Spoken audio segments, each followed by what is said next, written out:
4/4/1988 1:45 PM Pattukkottai. குரு திசையில் அரசு வேலை கிடைக்குமா? ராகு திசையில் நேர்காணல் வரை சென்று கிடைக்கவில்லை.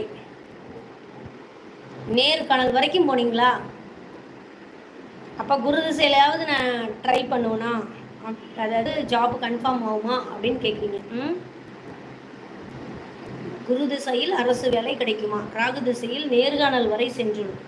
அதாவது குரு திசை குரு புத்தி இப்போ தான் ஸ்டார்ட் ஆகிருக்கு. குரு பாக்கியாதிபதி 10ல் குருவும் மாந்தியும் சேர்ந்து யோகி யாரு? புதன். அவயோகி செவ்வாய். நேர்காணல் வரைக்கும் போயிட்டீங்களா?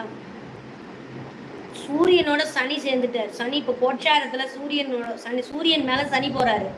யோகி புதன் மேலையும் சனி போறாரு. அதனால பாத்தீங்கன்னா அதை லக்னாதிபதி சந்திரன் பார்க்கறாரு. இது ஒரு அருமையான விஷயம். ஓகேங்களா? குருவும் சனியும் திரிகோணத்துல இருக்கு. கவர்மெண்ட் காசு வாங்குறீங்க, ஃபர்ஸ்ட் மாசம் கவர்மெண்ட் ஜாப் ஜாயின் பண்ணதுக்கு அப்புறம் எனக்கு ஃபோன் பண்ணி தகவல் சொல்றீங்க. சரிங்களா? கண்டிப்பா குரு திசையில நீங்க கவர்மெண்ட் வேலையில செலக்ட் ஆகி கவர்மெண்ட் ஜாப்ல உட்காருவீங்க. அது கேரண்டி கேரண்டி கேரண்டி. இப்போ 9ஆம் இடத்துல இருக்கிற சூரியனும் 9ஆம் இடத்துல இருக்கிற சூரியன் மேல போற சனியும் 12ஆம் இடத்துல குரு போய் உத்தியோகங்கிற இடத்துல இருக்கிற சனியை பார்க்கும்போது கண்டிப்பா உங்களுக்கு ஜாப் கன்ஃபார்ம் ஆயிடும். நல்ல விஷயம், நிரந்தரமான பணியா இருக்கும்.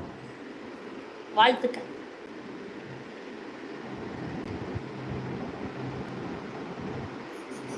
ஒருத்தரே எத்தனை பதிவு போட்டிருக்காரு சாமி. கோபி பிறந்த தேதி 15/9/87, பிறந்த நேரம் 12:31 மதியம். முசிறி. சனி திசை எவ்வாறு இருக்கும்? வீடு அமையணும். வீடு அமையணுமா? கண்டிஷனா சொல்றீங்க? வீடு அமைஞ்சே ஆகணும். எத்தனை நாளைக்கு தான் மனுஷன் சொந்த வீடு இல்லாம இருக்கிறது?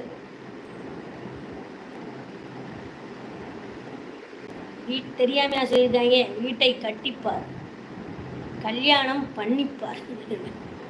முசிறி.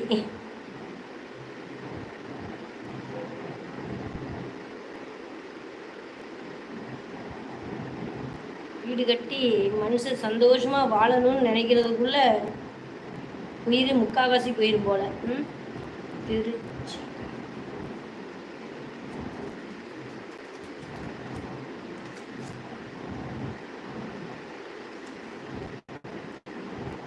பதிவு நல்லா இருந்தால் ஒரு லைக் பண்ணுங்க, ஷேர் பண்ணுங்க. ஹார்ட் எல்லாம் அதில் இருக்கு, போடுங்க. நல்லா இருந்ததுன்னா பதிவுக்கு பதில் யாருக்கு கொடுக்குறோமோ அவங்களாவது ஒரு தேங்க்யூ தேங்க்யூ சொல்லுங்க. பலன் நல்லா இருந்ததுன்னா, பிடிச்சிருந்ததுன்னா வாழ்த்து சொல்லுங்க. அதுதான் ஊக்குவிக்கிறது. ஊக்குவிக்கிறது. விருச்சக லக்னம், மிதுன ராசி, மிருகசீரிட நட்சத்திரம்ப்பா. அதாவது சனி திசை எவ்வாறு இருக்கும்? வீடு அமையணும். 38 வயசு ஆகுது. சனி திசை வந்துட்டேன். சனி திசை கொடுக்காம யார் கொடுக்க போறா? ஏங்க, சனி திசையில சனி புத்தியே வந்துருச்சு. சனி லக்கணத்திலேயே இருக்காரு. அவர் எந்த விதத்துலையும் கெடலை. ஆனால் அட்டமாதிபதி சாரம் வாங்கி உட்காந்துருக்காரு. சுய புத்தி முடியட்டுங்க. சனி திசை புதன் புத்தியில சொந்த வீடு கண்டிப்பா அமையும். ஒன்று வச்சுக்கோங்க, 4ஆம் அதிபதி லக்ன கோணம் ஏறி இருக்கு. உங்களுக்கு ஏற்கனவே லேண்டெல்லாம் வந்திருக்கும். ஆனால் அட்டமாதிபதி சாரம் வாங்கினதுனால தங்கி இருக்காதுன்னு நினைக்கிறேன். சனி போய் மாந்தியை தொடர்றாரு அடுத்து. அதனால உங்களுக்கு வீடு அமைஞ்சிருக்கும், நிலமும் அமைஞ்சிருக்கும். ஆனால் அது வாச்சிருக்காது. இந்த மாந்தி 2ல் இருக்கிறது கொஞ்சம் சரியில்லை. நீங்கள் லைவ் முடிஞ்சதுக்கு அப்புறம் வேணால் நீங்கள் மாந்தீஸ்வரன் டெம்பிளாக நான் சொல்கிறேன், இல்லைன்னா மாந்திக்கு பரிகாரம் சொல்கிறேன். அதை நீங்கள் செஞ்சுருங்க. இல்லைன்னா கழிக்கிற மாதிரி இருந்தால் கூட கழிச்சிருங்க. அந்த மாந்திக்கு அதை செஞ்சு முடிச்சிங்கன்னா உங்களுக்கு வீடு அமையிறதுங்கிறது கேரண்டியாக இருக்கும். அது இல்லாமல் மாந்திய குரு பார்க்குறாரு, கண்ட்ரோலில் தான் இருக்குது.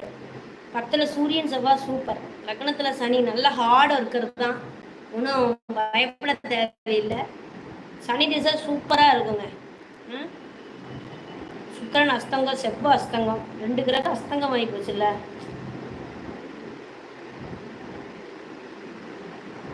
சுக்கிரன் நீசமும் ஆகி அஸ்தங்கம் ஆகி, அதாவது ஒரு லக்ஸரியாக வாழக்கூடிய கிரகம் எதுங்க? சுக்கிரன் தானே. ஃபர்ஸ்ட் சுக்கிரன்.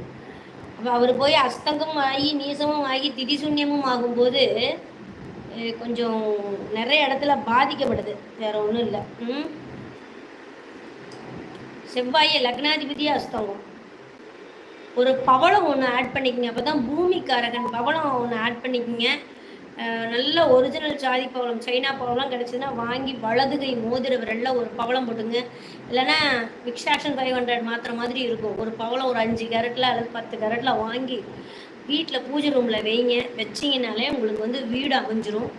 இன்னொன்று, சொந்த வீடு அமைஞ்சாலும் சொந்த நிலம் இருந்தாலும் அதை அனுபவிக்கிறதுக்கு முடியாத ஒரு தோஷம் இருக்குது அப்படின்னா நீங்கள் என்ன பண்ணுங்கன்னா, செவ்வாய் சூரியனோட சேர்ந்துருக்காரு. அப்போ என்ன பண்ணுங்கன்னா, நீங்கள் ஒரு மரக்கா நெல் இருக்கு இல்லையா, அதாவது 5 படி நெல், 5 படி நெல்லை ஒரு மரக்கான்னு சொல்லுவாங்க. அந்த ஒரு மரக்கா நெல் வாங்கி ஒரு மஞ்சள் பையில் இருக்குது வாங்கி பூஜை ரூமில் கட்டி வச்சுருங்க. நீங்கள் டெய்லியும் சங்கல்பம் பண்ணுங்கள், எனக்கு சொந்த வீடு அமையணும், அந்த வீடு நிரந்தரமாக என் வம்சத்துக்கு என்னோட தலைமுறைக்கு அந்த வீடு நிலைக்கணும்னு சொல்லி டெய்லியும் ஒரு சங்கல்பம். சாமி கும்பிடும்போது ஒரு பத்தி பற்ற வைக்கும்போது, தீபம் பற்ற வைக்கும்போது அந்த பை மேலே கையை வச்சு நீங்கள் ஒரு சங்கல்பம் எடுத்துக்கோங்க. உங்களுக்கு வீடு அமைஞ்சிருச்சு, நிலம் அமைஞ்சிருச்சு, வீடு கட்டிட்டீங்க அப்படின்னா அந்த நெல்லை கொண்டுட்டு போய் நம்ம முருகன் கோயிலில் தானிய உண்டியல்னு இருக்குது, அந்த தானிய உண்டியலில் அந்த நெல்லை கொட்டிட்டு முருகனுக்கு நல்லா ஒரு அர்ச்சனை பண்ணிட்டு வாங்க. அப்படி வந்தீங்கன்னா உங்களுக்கு அந்த வீடு அருமையாக வாய்க்கும். நீங்கள் நெல் வச்சு கும்பிட்டீங்கனாலே வீடு அமையாதவர்களுக்கும் சொத்து அமையும். சூரியன்கிறது கதிரவன் அப்படின்னு சொல்லுவாங்க. அந்த கதிர் அப்படிங்கிறது சூரியனுடைய ஆதிபத்தியம். அப்போ அந்த சூரியன் 10ல் உட்காந்து 4 பார்க்குறார், சனியும் சூரியனை பார்க்குறார். அப்போ என்னன்னா, இது கொஞ்சம் வலுவில்லாத நிலையில இருக்கும்போது, சுக்கிரன் செவ்வாயெல்லாம் அஸ்தங்கம் ஆகி போச்சு இல்லையா, அப்போ அந்த முருகர்கிட்ட போய் முருகருக்காக வேண்டுதல் நீங்கள் இங்கே வைக்கும்போது கண்டிப்பாக அந்த சொத்து பூர்வ புண்ணிய கிரகம் உங்களுக்கு சொத்தை அமைத்து தரும். ஓகேங்களா? இந்த பரிகாரத்தை செய்யுங்க, நிறைவாக இருக்கும். மாந்திக்கு ஏதாவது ஒரு பரிகாரத்தை பண்ணி முடியும். சரிங்களா? நன்றிங்க, வணக்கம், வாழ்த்துக்கள்.